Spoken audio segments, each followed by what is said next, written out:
we sometimes put ourselves in these circumstances that can be so either unhealthy or dangerous or just unfamiliar for the sake of our art. And it's kind of the opposite.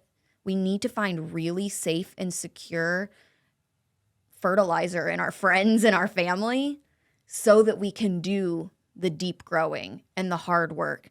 That's going to be where the most healthy, authentic storytelling comes from. We are about to dive in with one of AMT's talent agents and discuss why it's okay to bounce from job to job when it comes to the entertainment industry, why it's so important if you want to grow your garden that you need the proper friend fertilizer, and breaking down the starving artist mentality.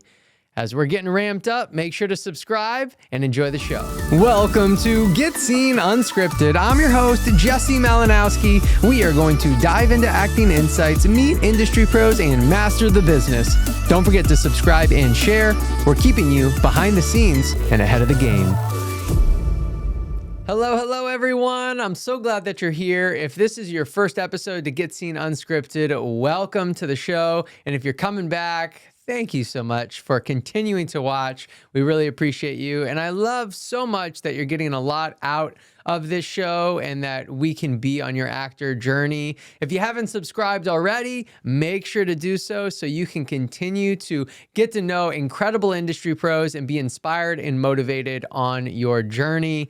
And I've got to give a shout out to Chad Michael Brown. He said, always some kind of great advice or helpful nugget. I'm going to have to start taking notes while watching these so I can remember all of them. Thank you, Jesse. Chad, I'm glad that you are part of our community. Thanks for being with us and thanks for watching.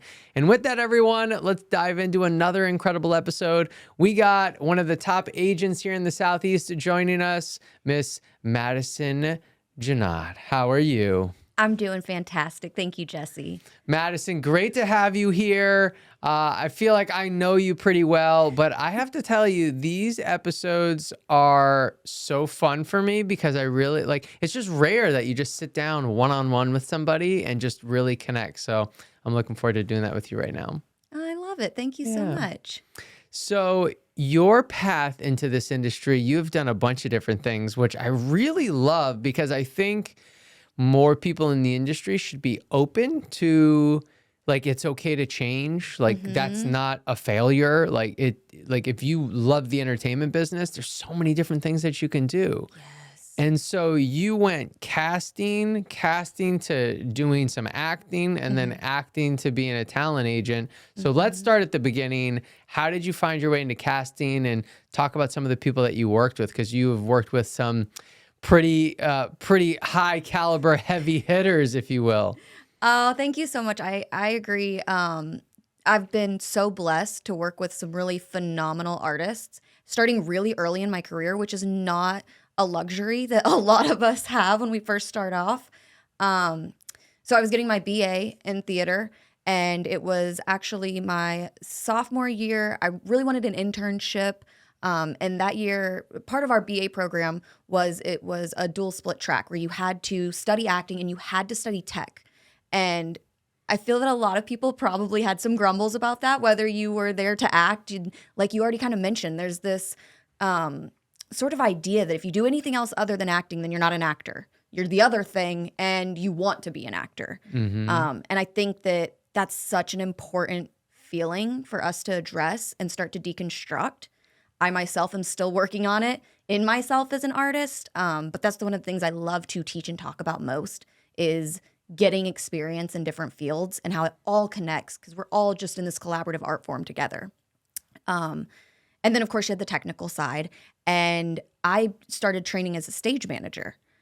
I absolutely love it. It's like complete left brain, right brain tickling everything at the same time, the organization, but then still being so much a part of the art and the creating. It was a really powerful thing for me to learn early on. And the thing that I really learned that I enjoyed most about stage managing was the casting process, funny enough. You do that for like the first 2 days and the rest of it's a lot of sheets and paperwork. But that casting allowed me to have an experience that there's an entire field of our industry that's the job, casting. And so I asked for an internship from the department head. She was so gracious and set me up with one of her former colleagues. It was a very whirlwind, pretty bizarre process. I emailed this woman named Ms. Dagmar Whitaker for maybe 2 emails over the course of 2 or 3 weeks. And then she called me on a Thursday and said, we would like to hire you. We have a new show we're working on. Can you be here Monday? It's in DC. And, Where were you at the time? I was in Milledgeville, Georgia, getting my degree as a 19-year-old baby out of the house. I had 1 year under my belt. I felt pretty big in britches. Yeah. But that was still pretty scary. So you just had to get in the car and go. I did. Wow. I did. Fun fact, my now husband was not married to him at the time. I was 19. His sister actually lived like 15 minutes outside of DC. And so I called her up and I was like, hey, can I please come live with you for a little while? I have a job opportunity, but I start Monday. And thankfully, we've known each other, me and my husband, our entire lives. So we're close friends of the family. And she opened welcome arms, which was really helpful because that internship, I started at Central Casting in DC. It's literally on Pennsylvania Avenue. I looked down, I could see Congress. It was surreal, but it was hard. It was a real industry job. I went in without any understanding or expectation, and she told me that they were working on this new show for Netflix called House of Cards. It was going to be an original content. They had never done anything like that before. They didn't know if it was going to go anywhere. House of Cards was like the first big show, I feel like, for Netflix. It tickles me. It definitely makes me excited to know that that's like, I got to be a part of that piece of history. Yeah. And now we're almost entirely streamers. Like, that is the way the market moved. And so just the timing and kismet of getting to work on pretty much the very first one from one of the, big streamers, it was hard. It was really hard. It was 16, 17-hour days. Really? Minimum. Whoa. Oh, yeah. And then you go home and you continue to work because you're always sending tapes. That's the thing about the East Coast industry, is that we're still working so much with the West Coast and LA, and a lot of the decision makers and the money is based there, especially at this point. And so when we, think like, okay, the workday's over at 6, it's really only like 3. Exactly.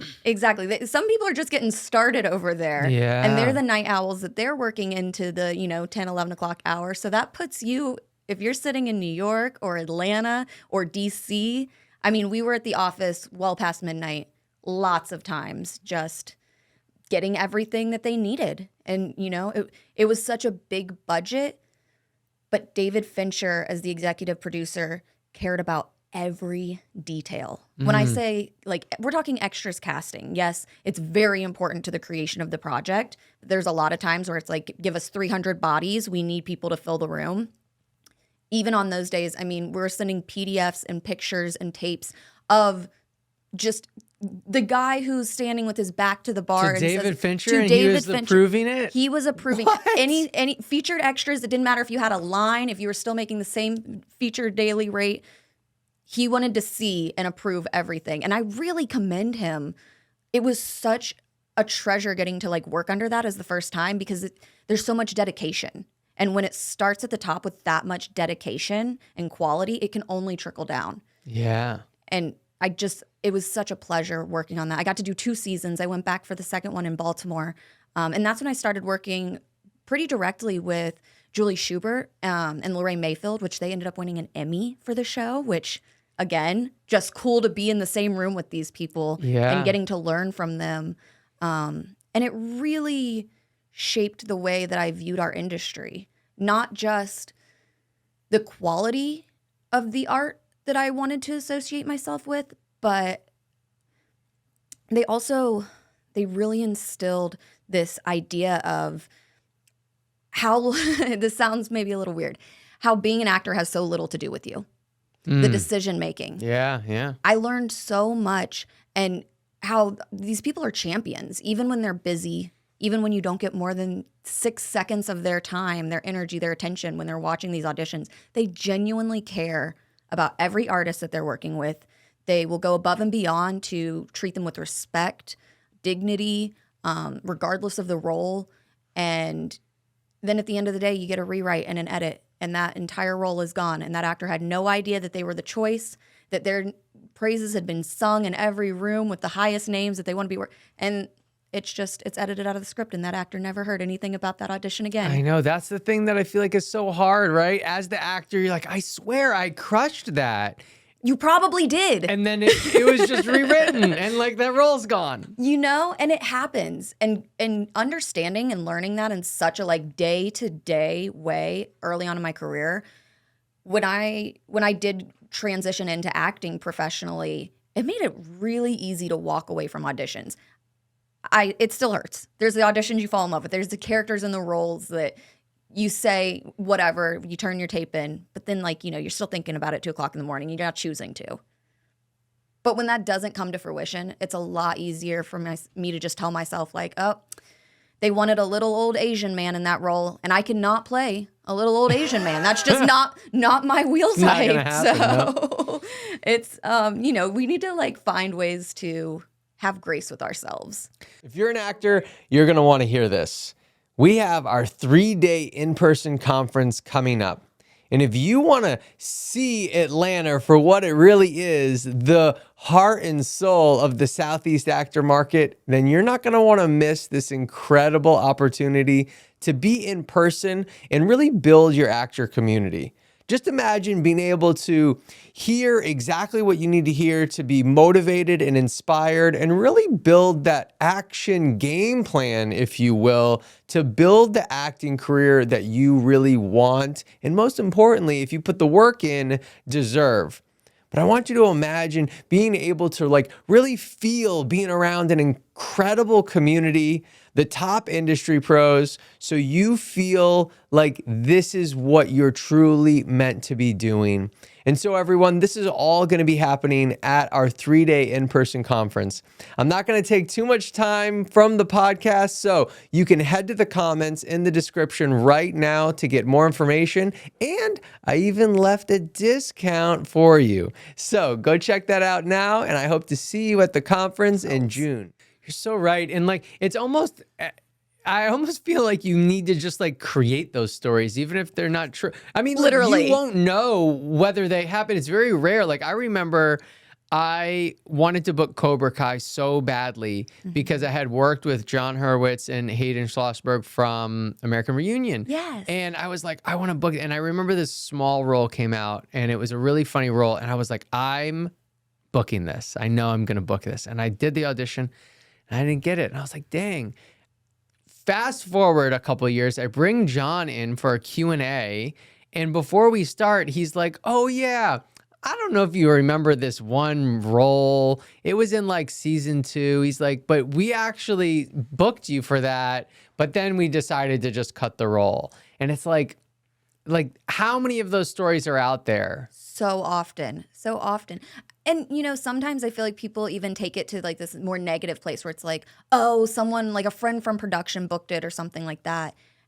And that does happen. But you can be the friend from production one day. I was about to say that, exactly. Continue to network and build those relationships, and then soon you'll be the friend. It's funny you say network. I feel like network is such a cringy word. Sure. Build relationships? Is that what you want me to say? Oh, no, you say whatever you want to say. It's for me, it's this connotation of network. I remember being an actor, and it's actually really funny. Wow, full circle. One of my friends brought me to the Get Scene holiday party. Oh, damn. Let's go. This was Little Tokyo 2016, I believe. Dang, yeah. It was so much fun, and it was so intimidating. It was so because those holiday parties, everyone came to. Yes. They were a lot. And it was so quintessential, this city party. You walk down this alleyway and it's got these neon lights in this dark room, and I don't know who anyone is, and even if the lights were on, I still probably wouldn't know who anyone is. Yeah. But I felt like I was supposed to be networking. And I just remember the whole time thinking network. I talk about working on verbs a lot as in my acting, teaching and stuff, and it's to network. It does not elicit a good feeling. Yeah. It doesn't make your body want to do anything. It's super intellectualized. And so now I'm just I learned it in the casting process, and I kind of forgot it in this actor space. And now I always try to remind actors when I'm speaking with them and talking to them, like, you don't have to network. It doesn't have to be gross and grimy. You can just try to be a good coworker. Try to be friendly, like be office besties with people, because we are in an industry. This is a business. And if you kind of put it in this new space, because you can have very close personal relationships with your coworkers and your colleagues. You can know about their family. You can know about their hobbies. You can have that. You can also respect their personal time when they're away from the computer. You can respect their deadlines. And if you're true work besties, in my opinion, you should be their go-to person when they're in a pinch at the office and they need to look good to their bosses. Yeah, you're the one who they want to call or text. You're going to come in, help them get the job done, and then everyone looks good. And it's the same exact thing with all of these, casting, producers, directors, decision makers, as we call them. You don't have to like network and try to sell yourself or, I'll scratch your back if you scratch mine. Mm-hmm. You can just genuinely be interested in who they are as a human. Just connect. And then genuinely be a good business professional. I mean, I feel like that's kind of the idea of networking without having to feel slimy inside. Yeah. I like the idea of work bestie. I like that. I think that's fun. Mm-hmm. So when you worked with Julie and Lorraine, did your relationship with them, was it kind of like a duo? Like, I don't want to say you see them as one, but you know what I mean? Like you really learned a lot from them as a unit, or did you have very separate relationships with each one? And if so, like, I'd love to know like a big thing that you learned from them or individually. Yeah. Well, I think that because they were on separate coasts, Lorraine handled a lot of the LA and Julie handled a lot of the New York.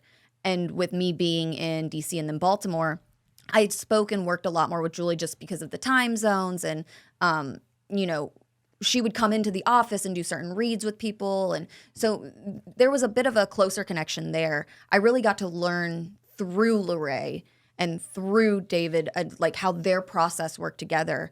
And I thought it was so fascinating that if you look at Lorraine Mayfield's professional history, she has worked so closely with David Fincher for decades. And they make amazing projects together. You can tell that it is a true collaborative art form. And I think that it ties in really nicely. Like, I don't know their personal friendship relationship. Maybe they started off networking, but it looks like work besties to me. Yeah. That's awesome. So and then you also worked with Megan Lewis. Yes. How did that come about? Because Megan Lewis is in New Orleans, and she's bounced up to Atlanta here and there for some projects. But I mean, really, she's in NOLA. So how did that come about? Funny enough, it's all about these making relationships and trying to continuously be a good person towards people. Because this would have been right towards the end of when I was acting in the Southeast. And I think as a lot of your viewers can probably empathize with, I was very, I was missing a paycheck, to be perfectly honest. I was really loving the art, and I definitely still had it in my mind, this whole you have to be the starving artist before you can be the appreciated artist, which also is something that we need to deconstruct. I'm about to do it. I'm ready. That is a very dangerous mindset. Yeah. And so I was struggling with if I want to go back into the industry in a different capacity, does that make me less of an actor? Does that make me less of an artist? Did I give up? Did I fail? And I went to a seminar that Julie was doing for SCAD, and I just, wanted to say hello. And, she gave me a lot of inspiration in that moment. She was like, well, I'm actually good friends with Megan Lewis, who, as you said, was in NOLA. She also had an office in Atlanta that had just opened up. They knew each other from Megan working on The Wire in Baltimore. And so it was really just, why don't you see if this thing that you're really good at and you seem to enjoy brings you joy? And I interviewed with Megan. She is absolutely dynamite, explosive and fun, like a fireworks show. And that's whenever I started with the Atlanta office, and it was me and Rebecca Carfagna. She was the associate at the time, and her and Megan have just, again, work besties, built a really good dynamic, and they have been kicking butt in New Orleans and Atlanta with some of the coolest projects. Yeah. Again, like just so blessed that I've got to work on some of the like the bigger budgets or, these indie pieces that have a lot of heart and soul. And it's really exciting. It's really exciting. Yeah, I bet. I know that he said Megan as a firecracker. I'm like, I remember the first time I met Megan. I go to New Orleans, and at that time I think she's still there, but you're at second line, so you have to go upstairs and you get in the elevator with her. And like, me, I'm like very like outgoing and friendly. And so I'm like, oh, what? I think she was wearing like just like comfortable shorts and like a t-shirt. And so I was like, oh, what's up, Megan? You coming from the gym? And I swear she's like this. She's like on her phone, she's like, and just like looked at me and looked back down, and I was like, all right, she's not the person to try to befriend like that. Got it. It's so funny because I've gotten to spend a bit of time with Megan, and it's like her professional and her personal personality. There's so I just like the word extreme comes to mind in the best way possible. Like she loves so hard and ferociously, and she also screams really loud with a lot of colorful profanity. Right. And so it's a fireworks show. Sometimes it scares you. Sometimes you're just sitting there watching her in awe because of the like magic and art that she can create. And she's such a champion for actors. Like a lot of times this industry gets driven by fear. And people afraid, actors afraid to make bold choices, casting directors afraid to ask for more, producers and directors afraid to just make interesting, bold choices as opposed to maybe some like, whether it's studios or producers or marketing, all these different pressures that we get, and it kind of trickles down creatively. I don't know that Megan feels that.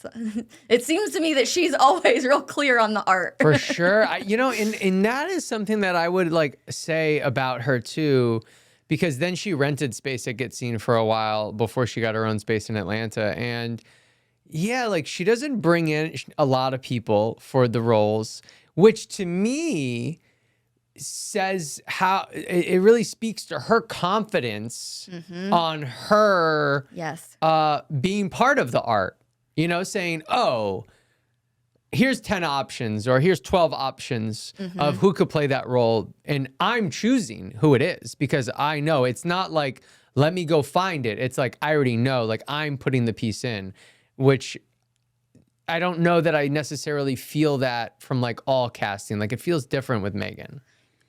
She's not a time waster. No. She doesn't, that's like, she's so respectful in that sense. She is not going to call a bunch of actors in and just kind of, as we say it, like AMT, throw spaghetti on the wall.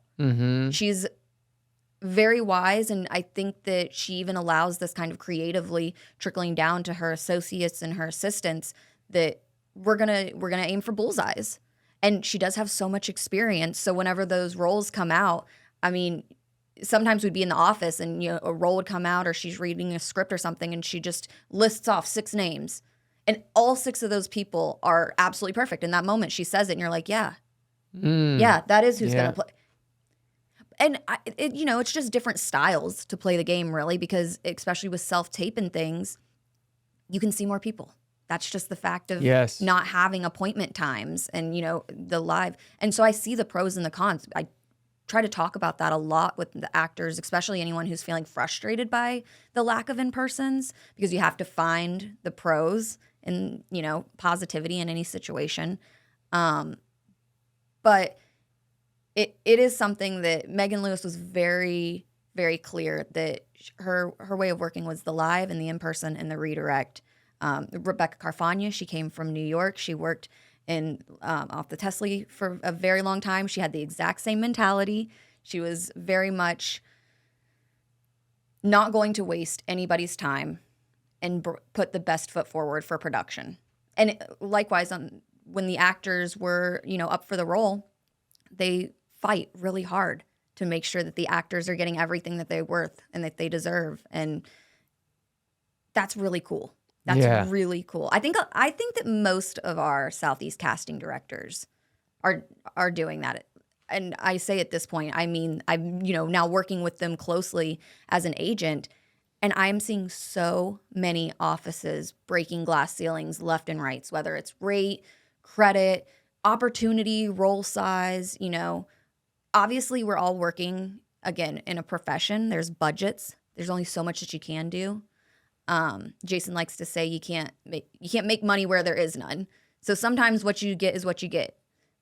But it's really, really cool to see the casting directors fight so hard for the integrity of the artists in this market.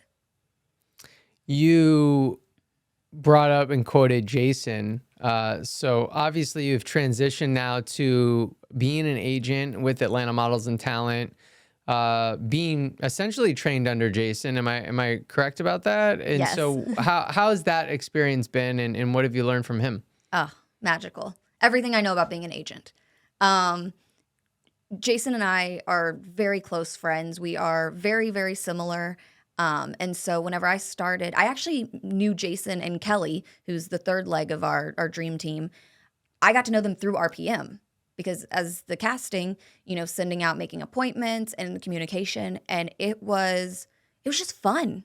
It was exciting when I would get an email from Kelly or Melody at the time. Yeah. And like you knew that it was going to come either like with a smiley face or the information that you've been waiting on and you need. And not that they made you wait. That was also something that I noticed because, as casting, you send out avail checks and you have 7 different agencies on the list. And I can't count the number of times that Kelly, Jason, one of them would email me back less than 5 minutes before sending the email with the actor's availability, any issues that might come up or arise, any location issues that we hadn't asked about. Like they were just so thorough and so fast. And again, coworkers. You really want to keep working with people who work like that. Yeah. So when Jason and Kelly reached out and asked, and of course Sarah Carpenter, when they asked me to come join AMT, it felt pretty right. Really? I'd never done agent work before. I wasn't exactly sure. Were you looking for the job or? No. I had actually, I've had a lot of hats in this industry. Yeah, no, I love it because I think it's great to just be like, I'm gonna try these other things out and like welcome it, and like you wouldn't have known without trying. Like I feel like you're so happy where you are right now, and it's like you never would have got there if you didn't give yourself a chance. I completely agree. And I think that just continuing to take risks and do things that scare you, it's kind of cliche, but do something that scares you every day. And it doesn't have to be big and it doesn't have to be jumping out of a plane. But usually if we get that kind of excited, scared feeling, it's our body trying to tell us something. In my personal belief, it's our soul trying to tell us something. And if we investigate that feeling, and there's a lot of positivity tied to the fear, then do it. Do the thing. Take a risk. And if you don't like it, you don't have to keep doing it. You can just learn, get some new experience, and take that elsewhere. That's the thing. That's so true. What's your advice then for an actor that is like, yeah, maybe I'll try PA work or I'll try stand-in work. Do you see that as a positive, or do you see that as like, well, that's not pointed in the direction of what you want to achieve, so that's not smart? Yeah, good question. You asked what advice I would give them, and I think that I would say be realistic with your expectations, because we do know that the job of being an actor requires a lot of flexibility, arguably more flexibility than any other career that I know of, because you don't have to just be flexible, but you have to be patient. They're asking you to be flexible on the drop of a dime sometimes, and you're sitting there after 6 months and you're like, I'm tired. I don't want to be flexible anymore. And so whenever you do transition to these other jobs, just be aware that, when we're talking about like crew work, especially on a episodic or a feature, long hours. Casting, we were in there for 16, 17. It's nothing for the PAs to be on set for, an easy 12, 13 hours every single day, 5 days a week until the shoot is over. Yeah. And that doesn't leave a lot of time for auditions. And depending on your set, maybe they're super supportive with, shifts being covered if you do book something. But it's all about energy management. It's similar to this idea of time management. or money management, all of that is a contributing factor into being a really successful actor. And I think sometimes, at least for me, I forget that we do have a finite amount of energy. Even though we might tell ourselves, no, we can keep doing it. No, I can keep doing it. I can keep doing it. You can do that for a couple of days or weeks or maybe months. But burnout is real. It will get you. So I think that experiencing different jobs and learning more about this industry and knowing how you can be a part of the collaboration in all these different cogs and ways, that's great. Also understand that there's a time commitment that comes with these things. And just have things in place. If, we're still chasing the acting dream and we're also adding in some of these other experiences and these other jobs, that you're going to need to build out some time that you keep sharp on your training, or that you are doing yoga or something that's, physical for your body, or whatever it is that you need to stay balanced, because this industry is really, really grueling emotionally, physically, mentally. So it can get a little tricky balancing them all, mostly when you first start off. And I think that sometimes we don't realize that. Yeah, I love that you talked about the energy management. Everybody knows about time management, and I think a lot of people probably know about money management. And energy management rarely gets discussed, but potentially, the most important, because that correlates with both of those. You know what I mean? So Absolutely. I love that. And within your journey, when you were being an actor, you brought up the starving. I felt like I needed to be a starving artist. Yes. Gosh, I mean, I hate that phrase so much, and everyone knows it. And so often actors think that they need to live in that.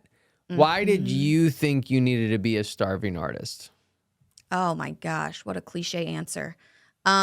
Because I thought that I had to experience the depths of human pain if I was going to show them authentically for my art. Wow. I mean, gosh. All right, yeah. It felt so important and real at the time, and I'm grateful that I can look back and say, okay, well, if we're looking back, that means we've learned something. Sure. We've grown.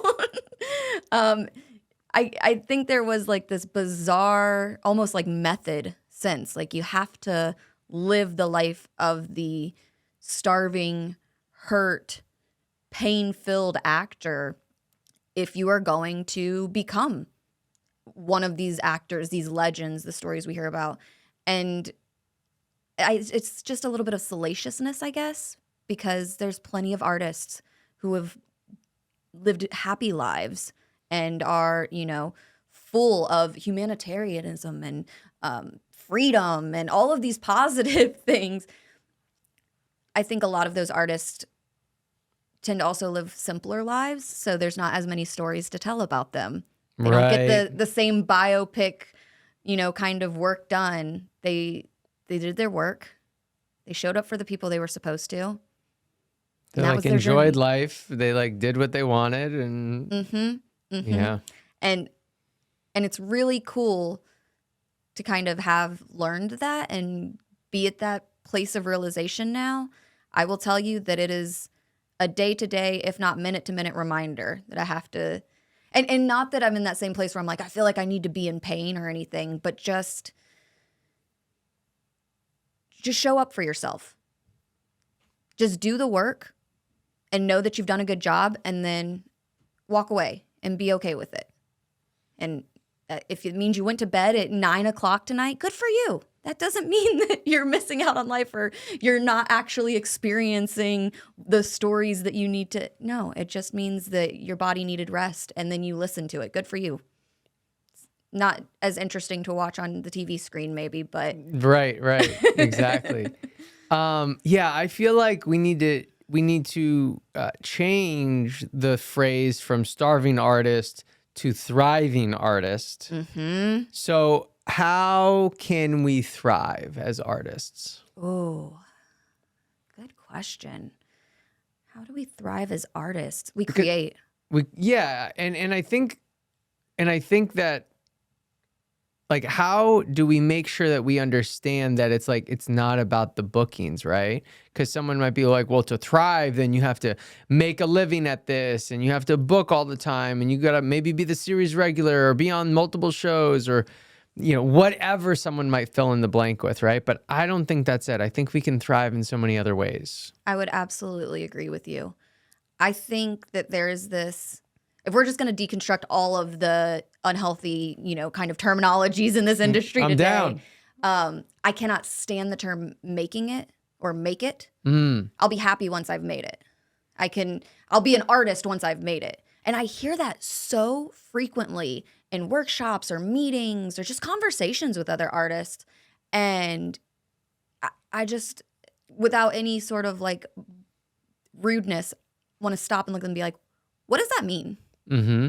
What does make it mean? Please, like, what is the definition of made it? You have to, you do, not in a rude way, but you need to start doing that because you have to break the pattern. Because what's happening is they're in a pattern and wherever they got it from is like, I'm going to make it, or I want to make it, or I'll do it when I make it, or whatever it is, right? You have to break the pattern because nobody does. So when you break their pattern of that, then they will realize, oh, yeah, I don't even have a definition to this, or the definition to this doesn't make much sense, so I'm never going to get there, or whatever it is. It's unclear. If it is unclear to you right now, it will be unclear when you arrive there. Yep. And if it's unclear when you arrive there, you won't know you've made it. Exactly. Yeah. And it's funny because I did call out a student once in the most loving way. It has created an incredible friendship between me and this actor now, where I actually ended up like making this whole class kind of off of this concept of the defining of making it. And it's dreams versus goals. Because I feel like, I know for me, I mean, golly, my AIM username was Big Dreamer 724. Yeah, right. It's all about the dreams. That's what we do as artists. AIM username. Yes. But I mean, that's what we do, is we dream. We have these big dreams that we want to come true. And I think that's beautiful. And I think we have to keep dreaming. That, in essence, is what art is all these dreams that just people put their hands together and make them come alive. But professionally, we need goals. Goals are tangible. They are concrete. You can write them down on a sheet of paper, and you can know whenever you've gotten there. And winning an Academy Award doesn't just have to be a dream. That can be a goal. What are the steps that it takes to get you there? And I think it's so important for actors to, really write it down. I'm not just saying this on the podcast right now. Like, get a sheet of paper out. Write down what your goals are. If you're one of those makers out there, what does it mean to make it? And then, put the little square next to it so that when you achieve that thing, you can check it that off. shit off. Heck yeah. Literally. And you know why that's the most important part to this for me? It feels good? Not just it feels good. I do love checking off a good list. Yeah.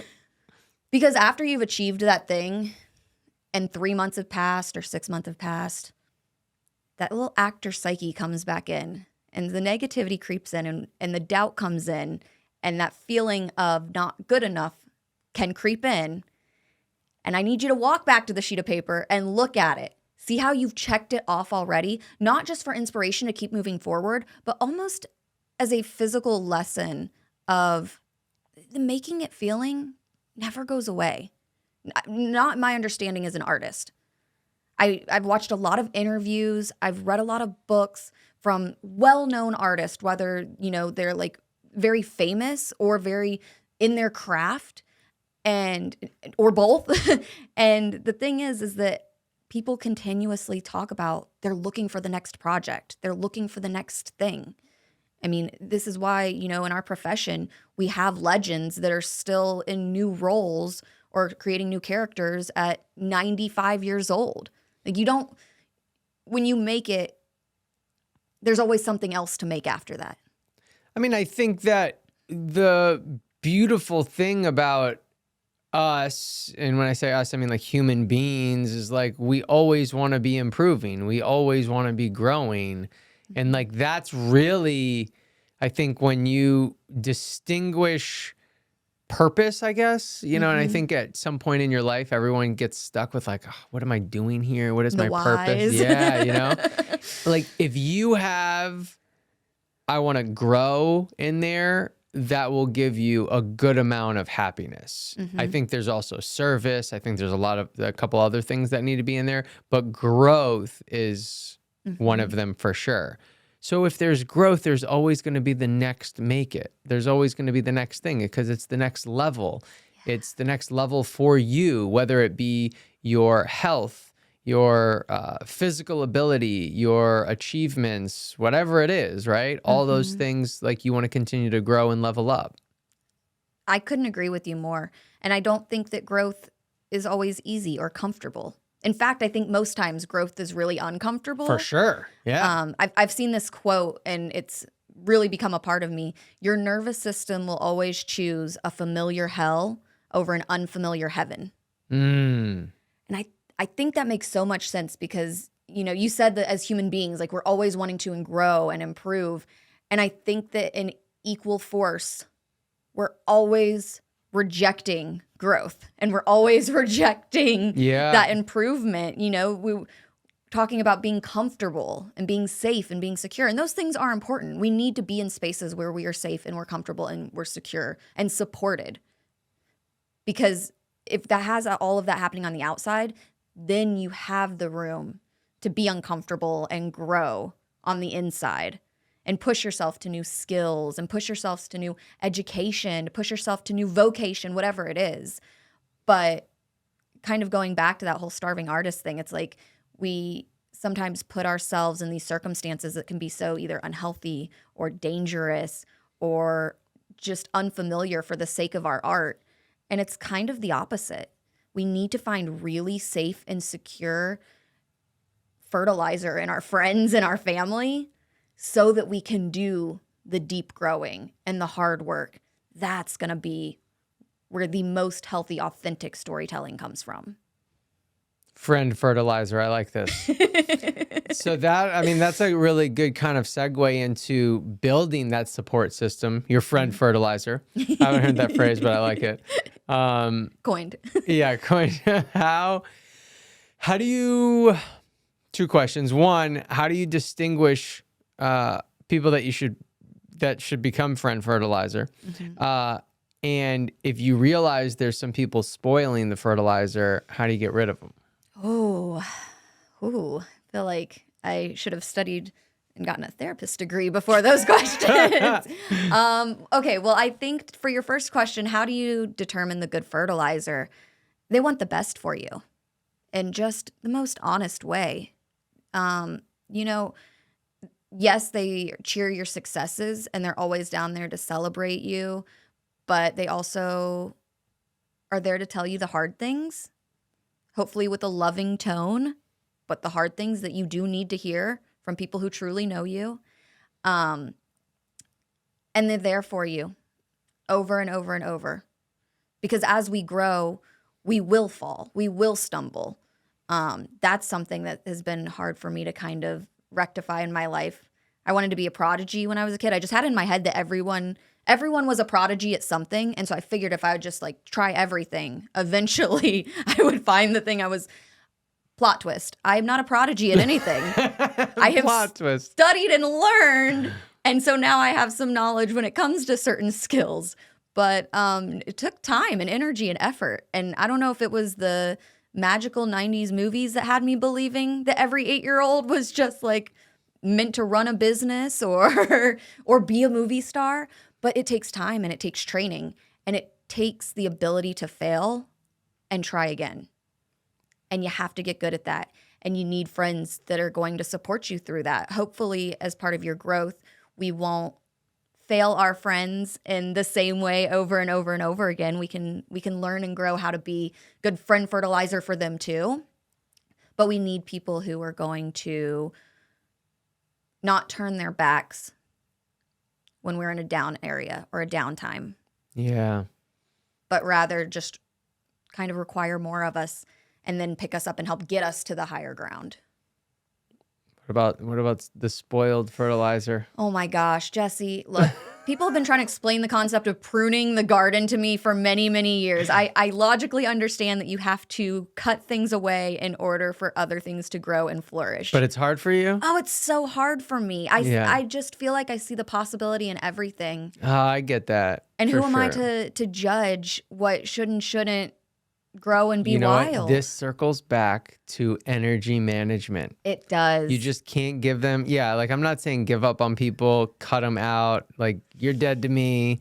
I mean, maybe sometimes that has to happen. I don't know. But it comes down to the energy management and Yes. and like you need to give them less. Get Scene Studios was founded in helping connect actors with industry pros. We bring in the top Southeast agents and casting directors to really help you get seen by the people that matter. And we really focus this on two different ways, everyone. In one of our signature in-person classes or workshops called the Get Seen 360, you get to have a self-tape evaluated, then you get to work on the callback, and then you also work on a cold read. You spend 5 hours with an industry pro in the Get Seen 360. And then for our online class and this signature workshop we have is called the Perfect Submission. And this mimics the Actors Access submission process where you send in a headshot, a self-tape, and a demo reel or clip. And so this is an incredible way to really get feedback on what that submission is looking like. And so everyone, as a thank you for listening, every single month we're going to choose one winner. And you get to choose one of these classes. Any class that you want will be absolutely free. And this will be our way of saying thank you so much. So all you got to do is head to the pinned comment below, put in your name and email, and you will be entered to win. All you got to do is put in your email one time, and you will live there forever, which means if you submit this month, you could win 3 months from now, 4 months from now. So go ahead and head to that pinned comment now. And good luck. I can love someone and wish them to have a very happy life away from me. That's what I can do to certain people that maybe we've grown apart or whatever it is. And recognize, people will tell you who they are. Again, I think that's kind of this cliche idea, but it's so valuable and true. I wish I listened to it when I heard it a few more times. So I'm going to say it and hopefully it hits someone at just the right spot. Perfect. People will tell you who they are. And if they're a really good person, you'll see by their words and actions that they're a good person who's just messed up and made a mistake. Yeah. And if they continuously say things or do things that is not fertilizer to you, that is poison, they're telling you who they are. And poison for you doesn't mean it's poison for everyone. But if you know it's poison, you can just say, oh, sorry, that doesn't belong in my garden. Yeah, totally. I think also another thing to add, and this is just kind of from my own experience, but I knew that I guess it's like you need to be open. And so like I knew that I'm like, I want to get like higher level people like in my life to push me and to raise me up essentially, right? And so like I was thinking that, and I just kept thinking that and feeling that, and I didn't necessarily know the action to take. And I'll tell you, like, a couple years went by, and then all of a sudden different friends started dropping off for whatever reason. And what was interesting is at the time I was like, man, this is so hard and this really sucks. And then all of a sudden when I took a step back, I was like, but this is exactly what I was asking for. It just didn't happen the way that I had envisioned it, I guess. Does it ever? No, right? Yeah, totally. And so it's like, I think if you are like writing it down and it's talking about the goals that you're setting, is like, if you want to have that really strong friend fertilizer, like ask it, have it be a goal, be in search for it. And you don't know how it might happen, but it might work out for you. It might take a little longer. It might be sooner. It might not be exactly the way you envisioned it, but I think it just needs to be kind of in the forefront of your mind too. And seek out other people who are looking to grow. Yes. Because typically speaking, people who are wanting to grow themselves are happy to help other people grow as well. It's this whole idea of, you lift me, I'll lift you. And when we're sometimes looking for friends or community in places that are not particularly interested in self-growth, you can't be mad when you didn't find self-growth there. Yeah. Madison, I have good news and bad news. Oh no. The good news is you have to come back on the podcast because I don't think we got to any of these questions. It's a 1 hour opening. Yeah. The bad news is we're coming to the end, which is our spotlight sign off. 5 questions to end strong. So question number 1 is, what's something you're incredibly grateful for today? You. Me? Yeah, you. You're an amazing friend, Fertilizer. You not only professionally create so many opportunities for artists, which is just what I really feel like my purpose wants to be, is inspiring other artists in any way that I can help their careers. But you're a really good friend, Fertilizer, too, because you got me this pink drink so that I could be a happy Sunday fun day on the podcast. Heck yeah, heck yeah. Well, thank you. I appreciate that. And I appreciate you too when you talk about wanting to inspire others. Like you need, I think, to be able to, we're better together, you know? So if you can realize that if you can attach yourself to other people, you can accomplish more. And so you're certainly somebody that it's like, let's attach so we can do more together, right? So I appreciate you too. Oh. Question number 2 is, what is a TV show, movie, book, or event that changed the trajectory of your life? I have to say the Harry Potter series. Oh, okay. I was the perfect age when that series came out. When you see the like early, the 90s footage of the kids standing in the borders screaming, waiting for a book release at midnight, like I really got to live in real time through all of that. Were you in the line? Oh, I absolutely was. Really? I'm very thankful. I had a very supportive mom and dad who were there for the midnight releases. And, Wow. And it really, reading is just such a beautiful form of storytelling that we as humans have had for so long. And there's so many greats, and I love sitting down and seeing the point of view of great artists, whether they're painters or actors or authors. And so, obviously there's some controversy around the author of the Harry Potter series, but that series itself, it just really taught me an appreciation for allegory and metaphor, for symbolism, and it really appreciated the patience that came with it, because we're talking about almost like a decade from those books coming out.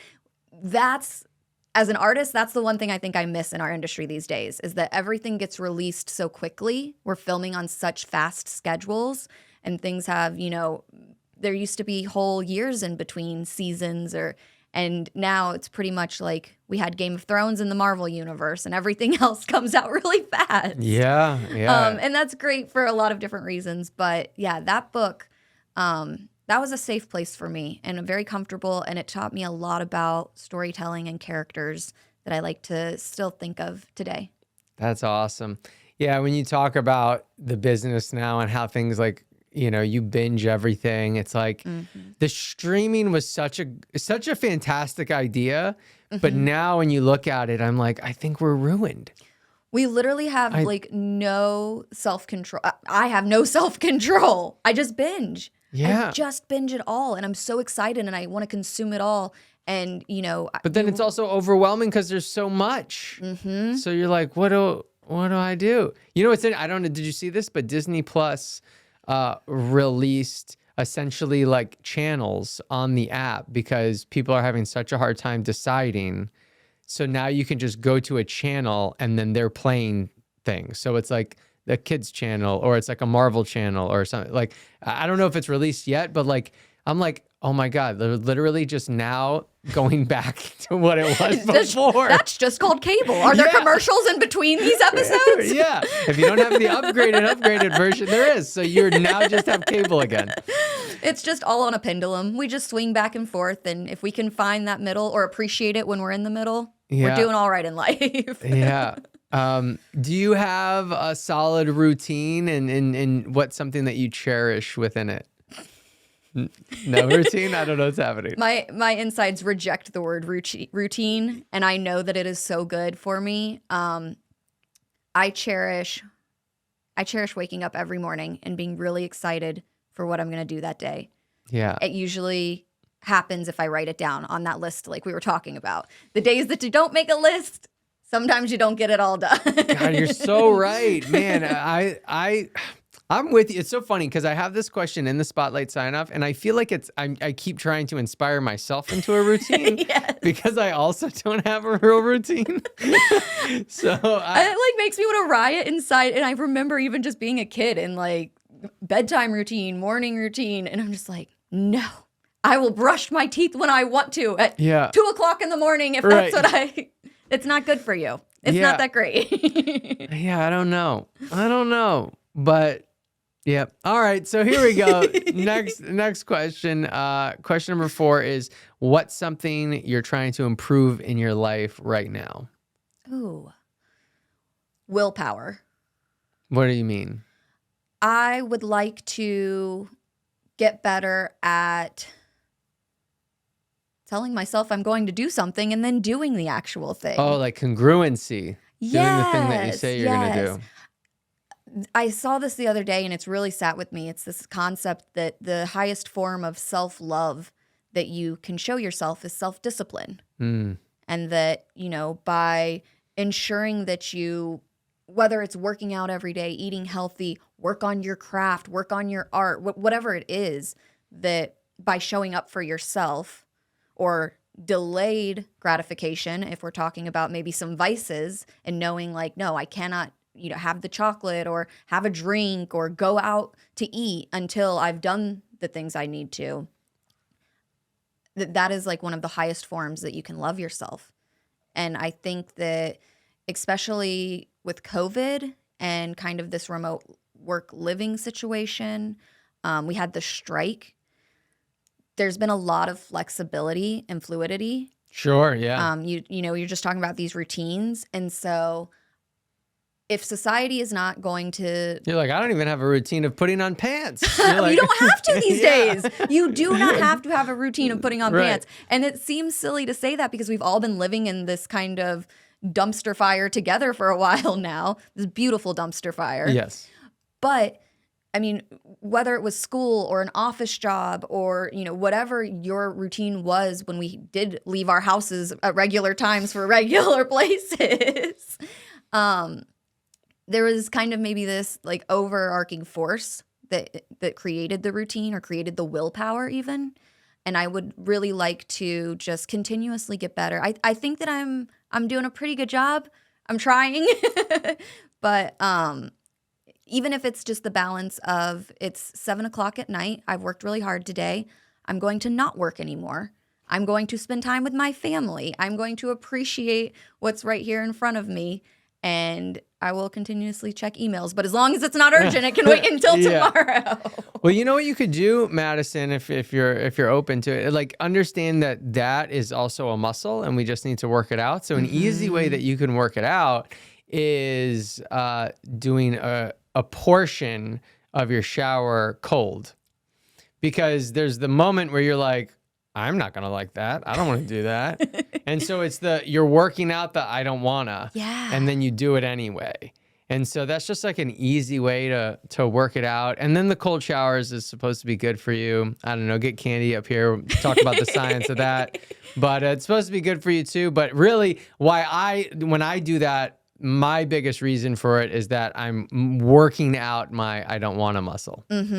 I like that. I like that a lot. I'm all about the psychology tricks we can play on ourselves. Yeah. I went for the old school like chore chart, little whiteboard that I get check marks whenever I drink my water. Oh yeah. Or I do my 20-minute walk or sure. my, whatever.